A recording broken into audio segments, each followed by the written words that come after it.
Mayamang buhay, nanay, tatay, anak, apo. Ikaw ay napunta dito sa channel na to hindi dahil by chance or by luck lang. Ibig sabihin, ginaid ka ng utak mo, ng Espiritu Santo, ng action mo na ikaw ay mapunta sa channel na to.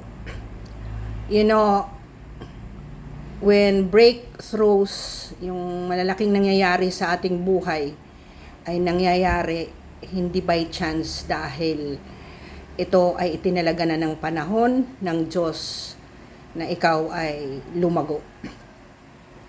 Ngayon, may isang masugid akong taga-komentaryo. He told me na, ma'am, paano yung mga bata na gusto mag-private school? Naintindihan ko po yun. Kahit man sa Amerika, ang mga malalaking pagkatao, they bring their children to prestigious school. Ang kanyang qualification, hindi lang college, kundi pati elementary na gustong mag-private school sa high school, pero ang parent ay walang pera. Pasensya na po, hindi ko talaga makakat ito ng short video, kaya sana makinig kayo hanggang sa katapusan. Itra-try ko po ng 10 minutes lang, pero pag hindi po talaga, wala talagang daan na shortcut or bypass para sa pagyaman po. So ulitin ko, itong libro na to ni President Donald Trump at Robert Kiyosaki, they are millionaires, President Trump is a billionaire, ay ito po yung naging guide ko para kung ano man ang estado ng buhay ko ngayon. So, in the earlier videos, I taught you paano ang isang habit or mga habits ng isang mayamang tao. Meron po akong tatlong ipapasok na prinsipyo ngayon. Una, begin with an end in mind.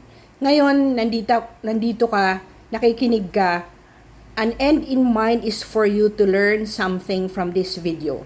Pag kayo po ay makikinig sa isang video, wag po kayong magkikinig sa mga negatibo, mga kritiko, mga kung ano-anong mga negatibo na binabanatan ng mga politiko or whatever. So begin with an end in mind, and the end in mind every day in your life is to talk positively about yourself. Self-talk. Kaya gusto mong pumayat, sasabihin mo, kasi ang taba-taba ko, kasi ang pangit ko, kasi pobre lang kami, kasi puro mga negatibo ang binabanat mo sa sarili mo. So stop. Begin with an end in mind, and then when you wake up, as I've been telling you, number one plan that you have to start is when you wake up, sit a while and say thank you to God, may buhay ka. At alam mo, gagaydan ka ng utak mo. Your subconscious will teach you how to be rich. Sunod na prinsipyo. So number one is begin with it in mind. Second is do it right the first time.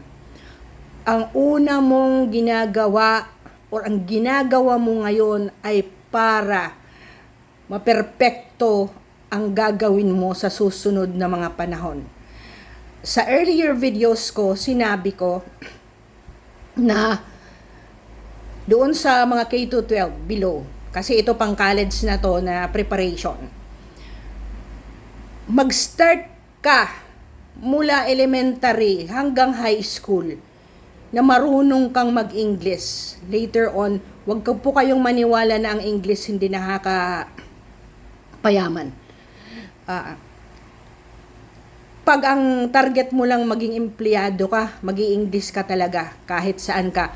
Will you be submitting for an interview domestically or abroad, you will be interviewed in English language. So, begin with an end in mind, do it right the first time. Kaya, ikaw, kung nakikinig ka at ikaw ay hindi mayaman at nasa third world school ka, meaning hindi ka University of the Philippines, hindi ka University of Santo Tomas, hindi ka Lasal, hindi ka Ateneo, hindi ka San Sebastian, hindi ka League of Schools na prestigious, therefore nasa third world school ka. So, ang laban mo ay marunong ka at magaganda ang mga grado mo sa eskwelahan. Bakit? Pag ikaw ay nag-apply, ang isosubmit mo ay transcript of record para ikaw ay ma-shortlist at ma-interview. And during the interview, you will be asked in English language whether it will be for domestic or international work. So, uulit-ulitin ko po. Begin with an end in mind, meaning hindi mo inuubos ang kaorasan mo sa walang kwentang pagpi-Facebook, pa-cute-cute ka dyan, post-post ka na kunyari mayaman at masaya ka, pero hindi ka talaga totoong ganun. You are an empty shell. So, stop it now. Hindi bukas, hindi next year, hindi next month. Now po. Kung gusto mong yumaman, maging disiplinado ka. Begin with an end in mind. Second, do it right the first time. Meaning, kung may mga assignments ka, may mga examination ka, mahina-hina ka, mag-aral ka 2 weeks pa lang before the examination, nasa ulo mo na ang mga examinations na dapat gawin mo. Ako po kasi yung kuya ko, palaging valedictorian, idol ko po siya.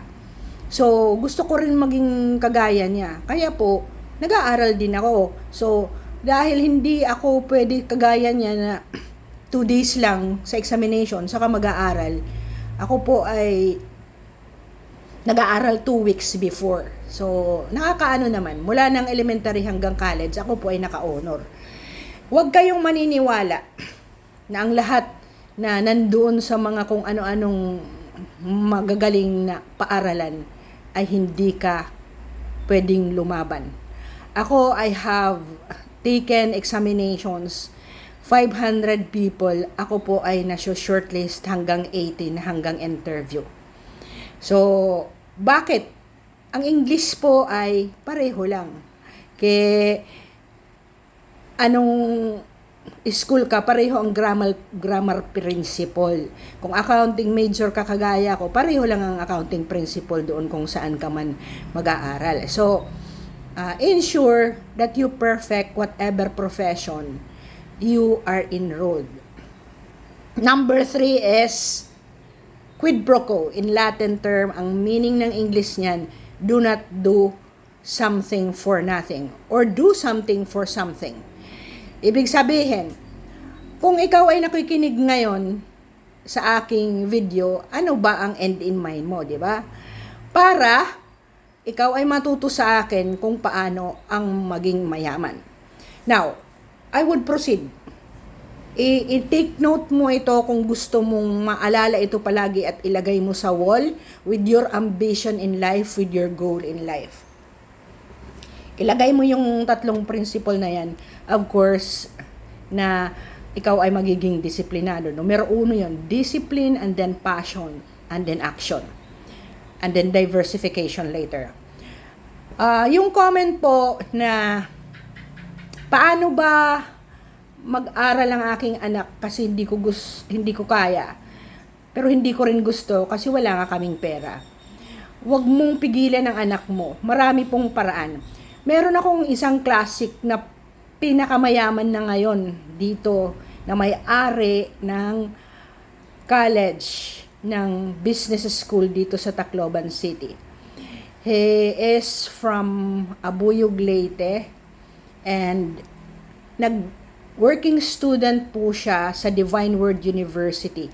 Ang Divine Word University po noon ng mga 1970s, 1980s, number 1 school po yan dito sa Tacloban na parang University of Santo Tomas.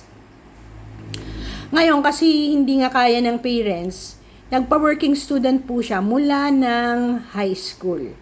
So pumunta po siya sa presidente ng school and then Gustong-gusto niya. Gustong-gusto po yun ng mga administrator at ng mga school na pag ikaw na bata ay gustong-gusto mo talagang mag-aral. Nako, gustong-gusto nila yan.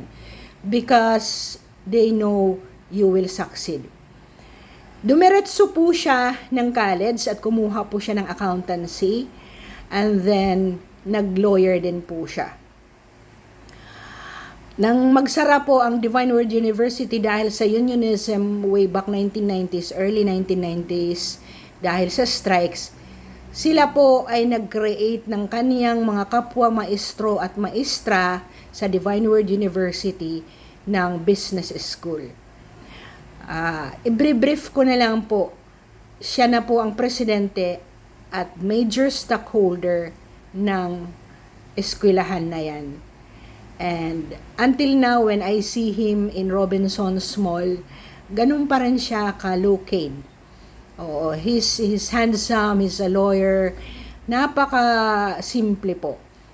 Ano pong nakikita natin sa mga pobre na gustong mag-act na yumaman? Di ba? Bumibili ka ng peke na perfume, peke na alahas, o kaya uutang ka ng mga alahas at para lang ipakita na marami kang alahas. So, hindi po ganyan. It's not a dress rehearsal, sabi ni President Trump. Life is not a dress rehearsal.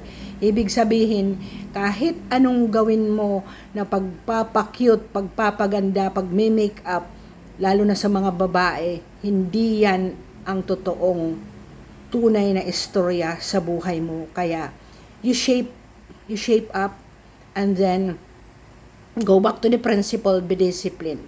Kung ang parents mo ay kagaya ng parents ko noon, they wanted me to just become a teacher like them. I said no, I want to be in the bank and I want to get an accountancy course. So kayo po. Now, another meron akong kaklase na nasa Amerika na ngayon. Taga Carigara po siya, Leyte, Philippines. So napaka-ambisyosa po niya. So, kagaya ng parents ko, ang nanay din niya ay nasa public school na teacher. Ayaw niyang mag-aral sa Leyte State University. So, she also took up commerce at that time. Nag-aral po siya at ang ginawa niya, kasi galit na galit ang mama niya, kasi ang tigas ng ulo niya, nag-enroll talaga siya sa Divine Word University. Alam niyo po, dahil hindi siya sinuportahan ng mom niya, siya po ay nagbebenta ng mga yema. If you know po, ang Carigara is very famous for the yema kinde. Yung kuampa, yung gatas po na nilalagyan ng butter at binebenta po niya yon. So, nakapagtapos po siya, and then she also aspired na sana makapunta siya ng Amerika, and indeed, she was able to marry a US Navy person. Ganun lang yon. Kay pag-aasawa, kay pagtratrabaho, kay yumaman, dapat ang aspiration mo ay nag-aalab ang damdamin mo. So, babalikan ko. Your children would want to be enrolled in a private school. Maganda ang grado nila. Pumunta po kayo, samahan niyo po kay elementary to high school. Samahan niyo pong mag-enroll at pumunta po kayo sa administrator at sabihin niyo siya ay magwo-working student. Turuan niyo pong value for money ang mga anak niyo. I will return kasi magsi 16 minutes na tayo. I will return na sana wag niyong sanayin. Kung ang mga anak natin ngayon ay walang disiplina, kasalanan po natin yon dahil sinanay niyo po ng marangyang buhay.